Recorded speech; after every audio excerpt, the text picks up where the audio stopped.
So I think a few people who did their homework already know this, but Nibiru is just not going to be good anymore next format. The main reason for that is due to the fact that the top contenders will all have an inherent way to deal with it. At the current moment though, Danger Tier Laments actually loses quite hard to Nibiru because they don't really have an inherent way to deal with the card. They can't really make Appaloosa or something and then still keep comboing off, etc. They kind of need to go into Curious and other plays that really require a lot of resources. So if you do hold that Nibiru for the perfect timing, then you're going to be able to make them lose quite a lot of cards. So it's good right now, but it's about to be worse in the next set, which is going to be Darkwing Blast, which will be legal for YCS Minneapolis. And the reason for that is because it introduces Tier Laments Lulucaros, which negates any card or effect that would try to special summon a monster. So not only it deals with Nibiru, it deals with Gamma, and it deals with the Bistan monsters. And Lulucaros isn't difficult to summon either. All you really need is Kid Kalos and any tier, which is a joke to achieve. And you really can't say that Nibiru is any better against Splite because it really just isn't. If you only have one hand trap in your hand and it's Nibiru against Splite, then congratulations. Not only are they gonna full combo you, but on top of that, you just hand loop yourself for one. People can either summon Gigantic Splite on summon number 3 or 4, or even 5 if they already had red and another monster on the field, which means that,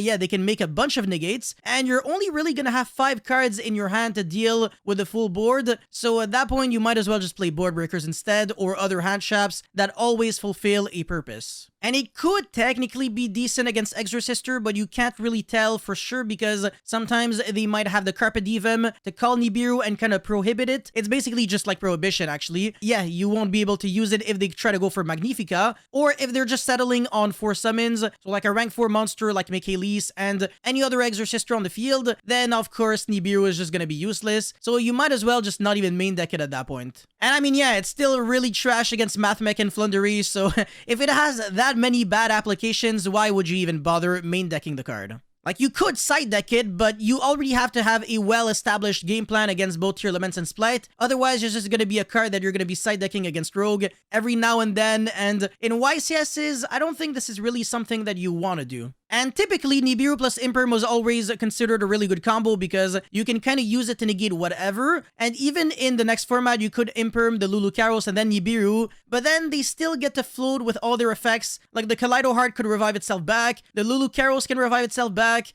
Are you really trying to make them not even lose anything in value? But yeah, that's pretty much all I had to say for this video. Let me know your thoughts about Nibiru in the comment section below. In the future, do you think it's going to be a good card? Or do you think it's going to be absolute trash like I think it will be? Let me know your thoughts again. And yeah, thank you very much for watching. I'll see you guys very soon. Peace.